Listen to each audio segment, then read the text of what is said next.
Hello everyone, and today we'll show you how to print multiple pages on one page PDF. First, you should open Adobe Acrobat, then go on the top left side, click on Menu, click on Open. Then you should choose the PDF that you want, and it will open just like so.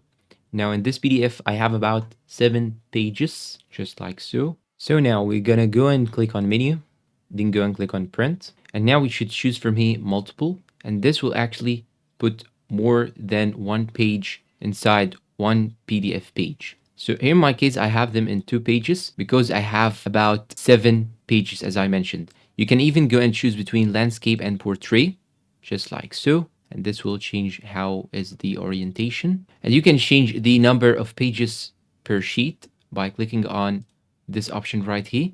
Now I have 7 pages, but here it gives me 6 pages in one page. You can click on this arrow in order to see the second page. And this is the first page, as you can see.